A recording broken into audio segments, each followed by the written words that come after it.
Hello students, कैसे हैं आप लोग। उम्मीद है अच्छे ही होंगे। आज जिस टॉपिक को लेकर हम लोग चलने वाले हैं बड़ा इम्पॉर्टेंट टॉपिक है। Chapter number 2, solution. Solution start करने से पहले कुछ बेसिक चीज़ें हैं जिनको जान लेना ज़्यादा ज़रूरी है। पहले तो हम ये जानने की कोशिश करेंगे कि सॉल्यूशन है क्या, कितने टाइप का हो सकता है, और साथ ही साथ हम इसका जब कंसंट्रेशन फाइंड करेंगे तो उस कंसंट्रेशन को फाइंड करने के लिए कौन कौन से मेथड्स या फॉर्मूलाज का यूज़ करेंगे।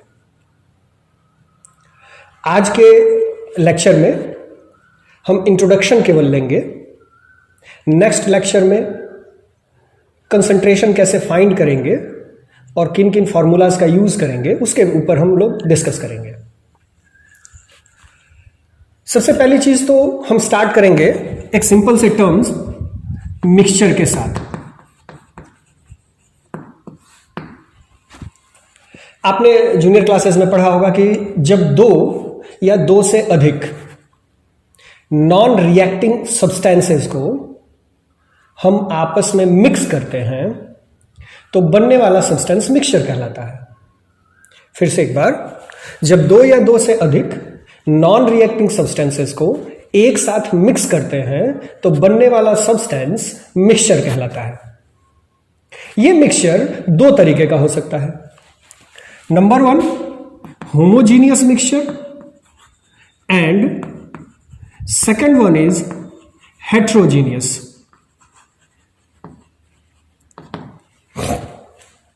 होमोजीनियस मीन्स ऐसा मिक्सचर जिसमें सब्सटेंसेस जो आपस में मिक्स किए गए हैं उनका concentration through out the mixture same हो, यूनिफॉर्म हो, उसको होमोजीनियस कहेंगे।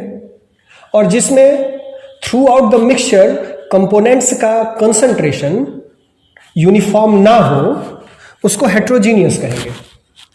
फॉर एग्जाम्पल, अगर हम शुगर को वाटर में डिसॉल्व करते हैं तो ये एक होमोजीनियस मिक्सचर का फॉर्मेशन करेगा, जबकि अगर हम सैंड को या फिर सॉयल को वाटर में मिक्स करते हैं तो बनने वाला मिक्सचर हेट्रोजीनियस कहलाएगा।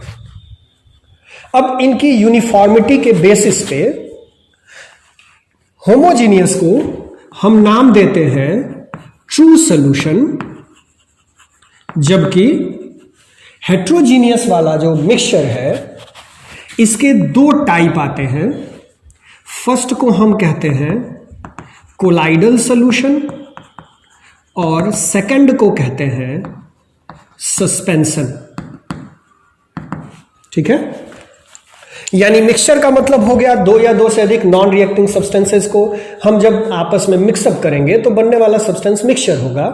अगर पूरे मिक्सचर के अंदर कंपोनेंट्स का कंसंट्रेशन यूनिफॉर्म होगा तो उसको होमोजीनियस कहेंगे, और जब कंसंट्रेशन यूनिफॉर्म नहीं होगा तो उसको हम हेट्रोजीनियस कहेंगे। जो होमोजीनियस होगा उसको हम ट्रू सॉल्यूशन भी कहेंगे, जबकि हेट्रोजीनियस के दो पार्ट होंगे, दो टाइप होंगे, कोलाइडल सॉल्यूशन और सस्पेंशन। इस चैप्टर में स्पेशली हम लोग ट्रू सॉल्यूशन के ऊपर ही फोकस्ड रहेंगे, क्योंकि कोलाइडल सॉल्यूशन और सस्पेंशन के लिए आगे हमारे चैप्टर्स होंगे सरफेस केमिस्ट्री, उसमें हम इन दोनों टॉपिक्स के बारे में स्टडी करेंगे। तो मेनली यहां जो हम स्टडी करने वाले हैं वो है हमारा true solution. Clear? True solution की अगर हम बात करें तो ऐसा सब्सटेंस जिसमें दो या दो से अधिक नॉन रिएक्टिंग सब्सटेंसेस को होमोजीनियसली मिक्स किया गया हो। यानी हम ऐसे भी कह सकते हैं कि जब दो या दो से अधिक नॉन रिएक्टिंग सब्सटेंसेस को होमोजीनियसली मिक्स करते हैं तो बनने वाला सब्सटेंस हमारा ट्रू सॉल्यूशन या सिंपली सॉल्यूशन कहलाता है। फिर से एक बार, ट्रू सॉल्यूशन या सॉल्यूशन मीन्स जब दो या दो से अधिक नॉन रिएक्टिंग सब्सटेंसेस को हम होमोजीनियसली मिक्स करते हैं तो बनने वाला सब्सटेंस हमारा ट्रू सॉल्यूशन कहलाता है।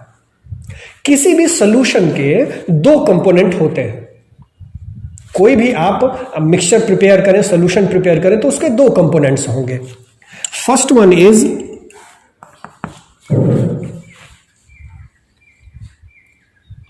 solute and second one is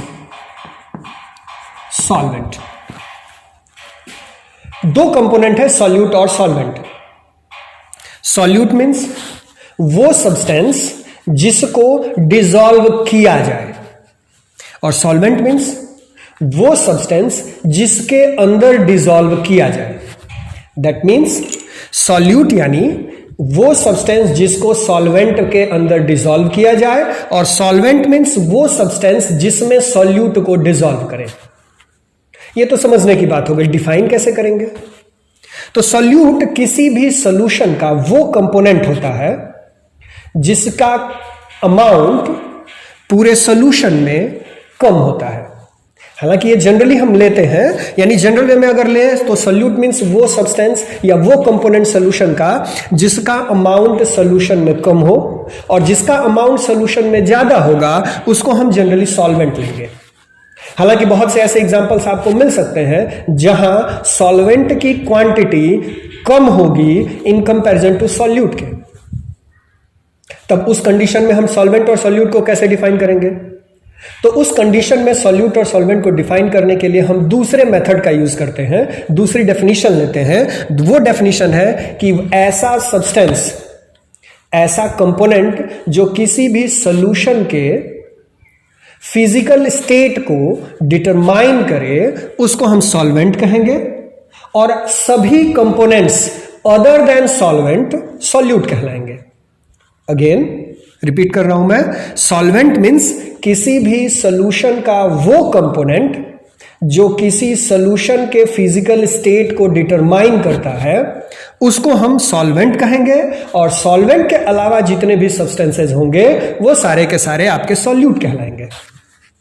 किसी भी सॉल्यूशन के अंदर सॉल्वेंट की संख्या केवल एक होगी, सॉल्यूट एक से अधिक हो सकते हैं.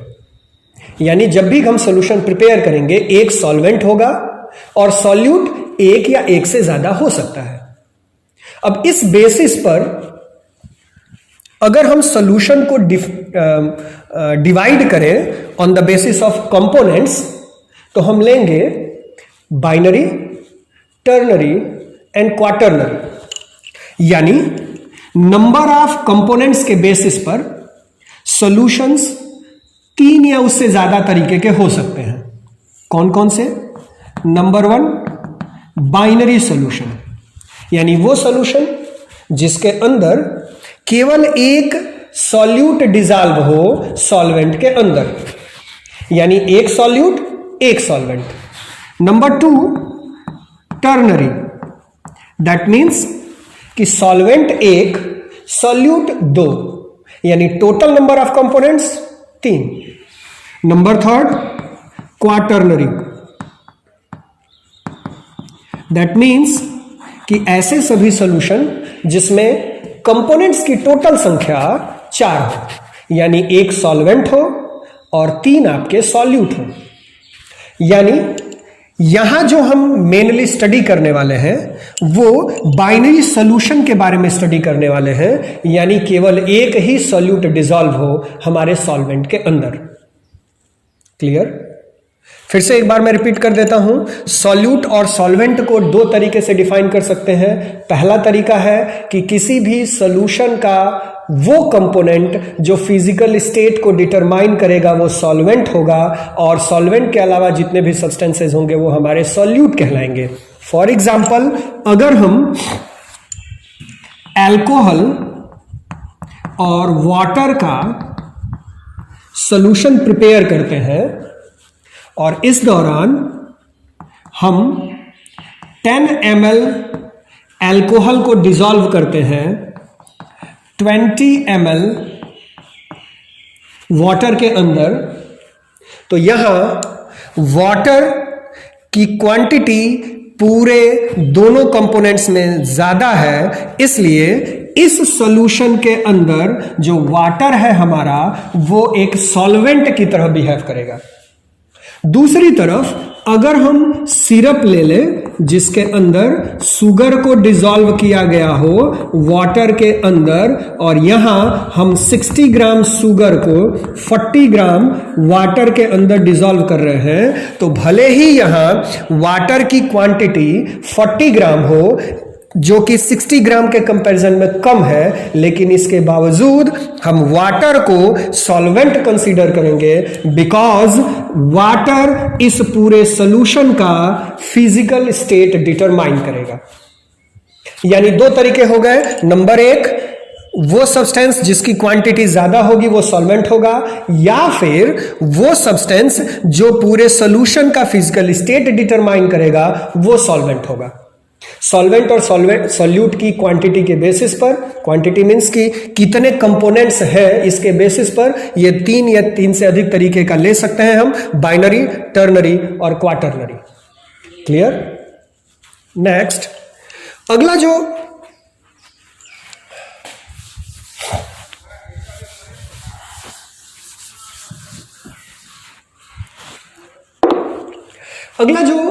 मेन टॉपिक हमारे सामने आता है वो ये कि हम सॉल्यूशन को कितने क्लास में क्लासिफाई कर सकते हैं। तो सॉल्यूशन को मेनली 2 क्लास में क्लासिफाई करेंगे हम। पहला बेसिस होगा हमारा अमाउंट ऑफ सॉल्यूट के बेसिस पर। पहला जो हमारा बेसिस है वो है अमाउंट ऑफ सॉल्यूट के बेसिस पर। इस तरीके से अगर हम देखें तो सॉल्यूशन 2 तरीके का हो सकता है। Number 1 is dilute solution and number 2 is concentrated solution. पहले बात करें हम अगर डाइल्यूट सॉल्यूशन की, तो ऐसा सॉल्यूशन जिसमें सॉल्यूट की क्वांटिटी या कंसंट्रेशन सॉल्वेंट के कंपैरिजन में कम हो, या ये कह सकते हैं कि जो ज्यादा से ज्यादा कंटेन करता हो सॉल्वेंट को, उसको हम डाइल्यूटेड सॉल्यूशन कहेंगे। जबकि इसके ठीक उल्टा, अगर किसी सॉल्यूशन के अंदर सॉल्यूट की क्वांटिटी सॉल्वेंट के कंपैरिजन में ज्यादा होगी, उसको हम कंसंट्रेटेड कहेंगे। कोई भी सॉल्यूशन डाइल्यूटेड से कंसंट्रेटेड या कंसंट्रेटेड से डाइल्यूटेड कन्वर्ट किया जा सकता है। फिर से एक बार, अमाउंट ऑफ सॉल्यूट के बेसिस पर 2 तरीके का हो सकता है सॉल्यूशन, डाइल्यूट और कंसंट्रेटेड। डाइल्यूटेड मींस ऐसा सॉल्यूशन जिसमें सॉल्यूट की क्वांटिटी कम हो, जबकि सॉल्यूट की क्वांटिटी अगर कंपैरेटिवली ज्यादा होगी तो उसको हम कंसंट्रेटेड सॉल्यूशन कहेंगे। ये तो था अमाउंट ऑफ सॉल्यूट के बेसिस पर। दूसरा जो हमारा बेसिस है वो है फिजिकल स्टेट ऑफ कंपोनेंट्स के बेसिस पे। इस बेसिस पर अगर हम देखें तो टोटल 9 टाइप्स के सॉल्यूशंस हो सकते हैं। इसका टेबुलर फॉर्म में आपको एक्सप्लेनेशन, एनसीईआरटी की बुक्स या कोई भी बुक्स आप लेंगे उसमें टेबुलर फॉर्म में एक्सप्लेनेशन दिया हुआ है। एक सिंप्लीफाइड टेबल आपके सामने मैंने बना रखा है। अगर हम देखें तो फिजिकल स्टेट के बेसिस पर, कंपोनेंट्स के फिजिकल स्टेट के बेसिस पर सॉल्यूशंस टोटल 9 टाइप्स के हो सकते हैं। पहला जो सॉल्यूशन है हमारा वो सॉलिड इनटू सॉलिड सॉल्यूशन है। दैट मींस कि सॉलिड सॉल्यूट को हमने सॉलिड सॉल्वेंट के अंदर डिसॉल्व किया है, तो इन दोनों के कॉम्बिनेशन से जो हमारा सॉल्यूशन बनेगा उसको हम एलॉय कहते हैं। यानी एलॉय सॉलिड इनटू सॉलिड का एग्जांपल हो सकता है। सेकंड है liquid into solid solution. That means कि लिक्विड सॉल्यूट को हमने सॉलिड सॉल्वेंट के अंदर डिसॉल्व किया है। इसका एग्जांपल हो सकता है हाइड्रेटेड साल्ट्स। थर्ड एग्जांपल है gas into solid solution. That means कि हमने गैस को डिसॉल्व किया है सॉलिड के अंदर। एग्जांपल हो सकता है डिसॉल्व्ड गैसेस इन मिनरल्स। और भी एग्जाम्पल्स आप ले सकते हैं, एक सिंप्लीफाइड एग्जाम्पल मैंने आपके सामने रखा हुआ है। अगला एग्जाम्पल है, अगला हमारा सॉल्यूशन है सॉलिड इनटू लिक्विड सॉल्यूशन, यानी हमने सॉलिड को लिक्विड के अंदर डिसॉल्व किया है। सबसे कॉमन सा एग्जाम्पल होगा ये, आप साल्ट या शुगर को वाटर के अंदर डिसॉल्व करिए, इसका एग्जाम्पल आपके सामने होगा। लिक्विड इनटू लिक्विड सॉल्यूशन, कोई भी दो लिक्विड लीजिए और उसको आपस में डिसॉल्व करिए। एग्जाम्पल के तौर पर आप मिथेनॉल या इथेनॉल को वाटर में डिसॉल्व करेंगे तो आपका liquid into liquid solution prepare होगा। इसके अलावा नेक्स्ट आपका सॉल्यूशन है गैस इनटू लिक्विड सॉल्यूशन। जितने भी एयरेटेड ड्रिंक्स होते हैं, जो सॉफ्ट ड्रिंक्स हैं, for example Coca Cola, Pepsi, Dew, ये जितने भी एयरेटेड ड्रिंक्स हैं वो सब के सब इसके एग्जांपल के अंतर्गत आएंगे।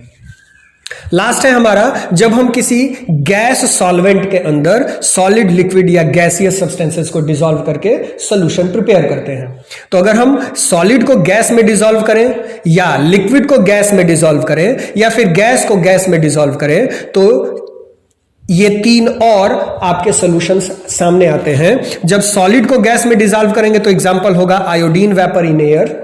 जब लिक्विड को गैस में डिसॉल्व करेंगे तो ह्यूमिडिटी को एग्जांपल में ले सकते हैं आप। जब गैस को गैस में डिसॉल्व करेंगे तो आप जो एयर है उसको आप एग्जांपल के तौर पर यूज कर सकते हैं। यानी कुल मिलाकर के दो तरीके से हम सॉल्यूशन को क्लासिफाई कर सकते हैं। पहला तरीका है हमारा on the basis of amount of solute, दो टाइप हो सकते हैं इसके, डाइल्यूटेड एंड कंसंट्रेटेड। और दूसरा हमारा तरीका हो सकता है on the basis of physical state of components. ये 9 टाइप्स के हो सकते हैं, जैसा कि हम यूज करेंगे सॉल्यूट या सॉल्वेंट के फिजिकल स्टेट को। इसके बाद हमारा जो नेक्स्ट टॉपिक आता है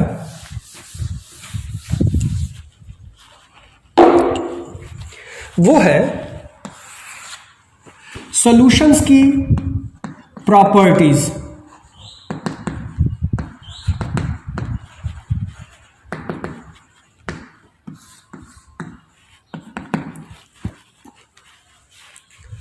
किसी भी सॉल्यूशन की अगर प्रॉपर्टी देखनी हो तो उसके कुछ कॉमन प्रॉपर्टीज जो है वो उनका एक्सप्लेनेशन हम लेंगे अभी।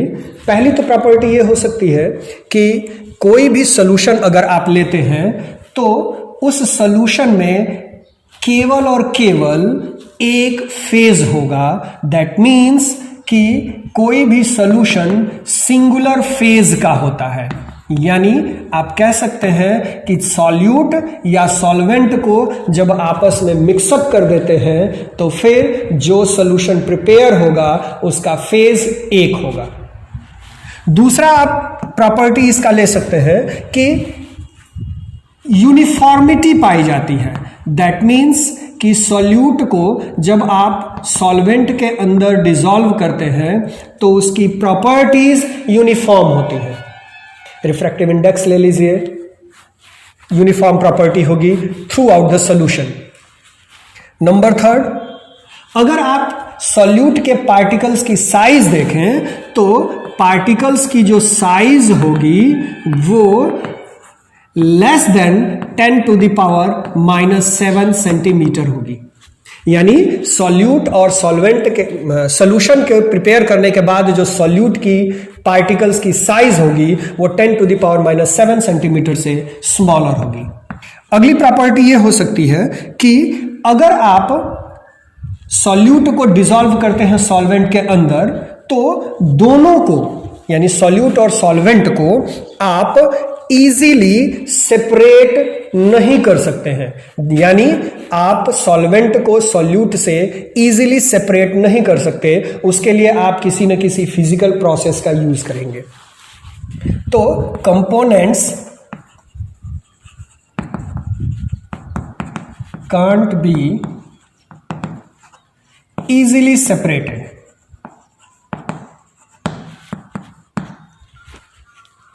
नेक्स्ट प्रॉपर्टी, कंपोनेंट्स जब आप ऐड करते हैं सॉल्वेंट में सॉल्यूट को तो जो भी कंपोनेंट यूज किए जाएंगे वो अपनी प्रॉपर्टी लूज नहीं करते। यानी सॉल्यूट की प्रॉपर्टी जो इंडिविजुअली होगी वही प्रॉपर्टी सॉल्यूशन प्रिपेयर करने के बाद भी होगी। सॉल्वेंट की प्रॉपर्टी इंडिविजुअली जो होगी वही प्रॉपर्टी सॉल्यूशन के प्रिपेयर करने के बाद भी होगी। और लास्ट प्रॉपर्टी है कि surface tension, freezing point, boiling point, इस टाइप की कुछ प्रॉपर्टीज ऐसी होंगी जो चेंज हो सकती हैं अगर हम उसका कंपोजिशन चेंज करते हैं। यानी कंपोजिशन चेंज करने पर उसकी properties surface tension, freezing point, boiling point या इस तरीके की और भी डेंसिटी ले सकते हैं, इसके अलावा विस्कोसिटी ले सकते हैं। तो ये जो प्रॉपर्टीज हैं इनका कंपोजिशन चेंज करने पर ये प्रॉपर्टीज चेंज हो सकती हैं। तो इस तरीके से हम सॉल्यूशन की प्रॉपर्टीज को अगर देखें वंस अगेन तो सिंगुलर फेज में होगा, यूनिफॉर्मिटी होगी पूरे सॉल्यूशन में, पार्टिकल्स की साइज 10⁻⁻7 सेंटीमीटर से छोटी होगी, कंपोनेंट्स इजीली सेपरेट आउट नहीं किए जा सकेंगे, कंपोनेंट्स अपनी प्रॉपर्टी को लूज नहीं करते, अपनी आइडेंटिटी को लूज नहीं करते, और साथ ही साथ surface tension, boiling point, freezing point जैसी कुछ प्रॉपर्टीज कंपोजिशन चेंज करने पर चेंज हो सकती हैं। तो ये थी हमारी सॉल्यूशन की प्रॉपर्टीज। दो और टॉपिक लेंगे इंट्रोडक्शन सेक्शन में हम, उसके बाद हम कंसंट्रेशन की तरफ बढ़ेंगे। एक जो हमारा टॉपिक है वो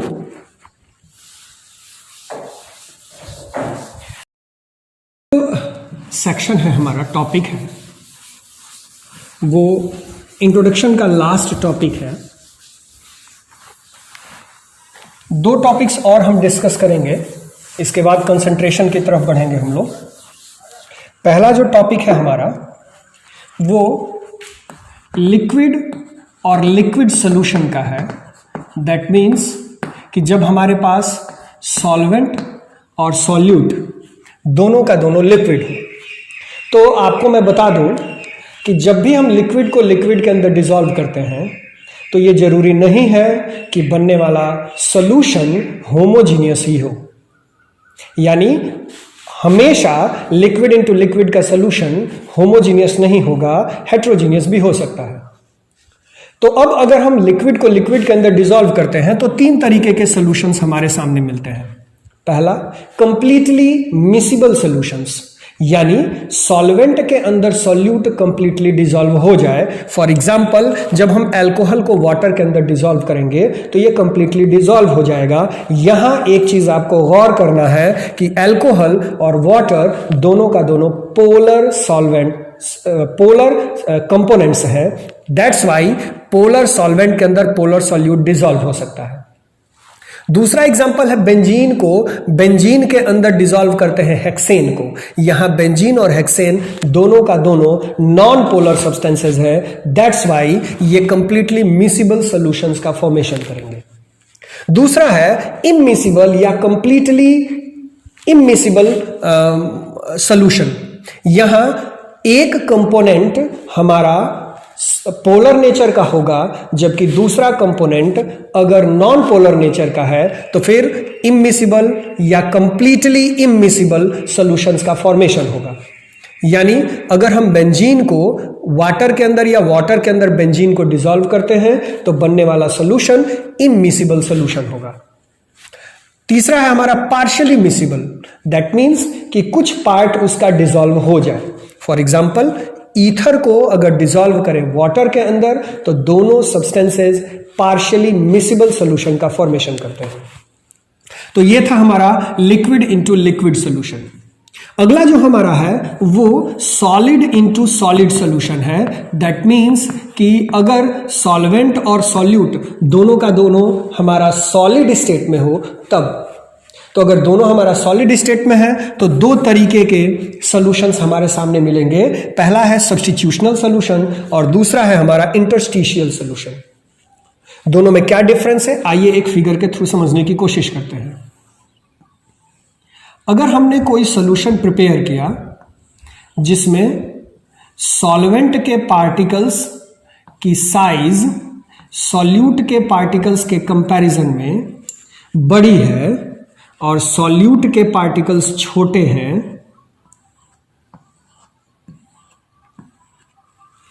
इस सिचुएशन में अगर किसी भी सॉल्यूट के एक से अधिक पार्टिकल्स को, यानी एक या एक से अधिक पार्टिकल को किसी दूसरे सब्सटेंस, फॉर एग्जाम्पल ये हमारा सॉल्वेंट का पार्टिकल है, ये हमारा सॉल्यूट का पार्टिकल है, इस सॉल्यूट को हम अगर X का नाम दे दें और हमने इसी सॉल्यूशन के अंदर दूसरा एक सॉल्यूट डिसॉल्व कर दिया और दूसरा जो सॉल्यूट है हमारा वो Y अगर नाम उसको हम दे दें और उसको इसके अंदर डिसॉल्व करें, तो जो तरीका होगा डिसॉल्व करने का वो ये कि इसमें पहले से मौजूद जो हमारा X सॉल्यूट का पार्टिकल है उसको सब्स्टिट्यूट करके, उसको रिप्लेस करके हमारा Y जो सॉल्यूट पार्टिकल है वो अगर एक या एक से अधिक पार्टिकल्स को रिप्लेस करता है तो बनने वाला सॉल्यूशन सब्स्टिट्यूशनल सॉल्यूशन कहलाएगा।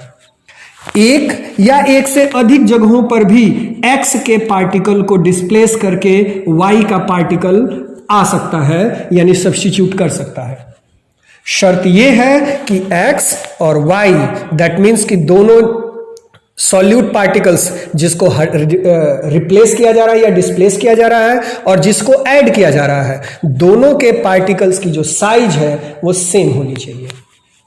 दूसरा है हमारा इंटरस्टिशियल, यानी अगर हमने कोई सॉल्यूशन प्रिपेयर किया जिसमें सॉल्यूट और सॉल्वेंट के पार्टिकल्स की साइज कंपैरेटिवली सेम है, तो पार्टिकल्स के बीच का जो स्पेस होता है उस स्पेस को हम कहते हैं इंटरस्टिशियल साइट।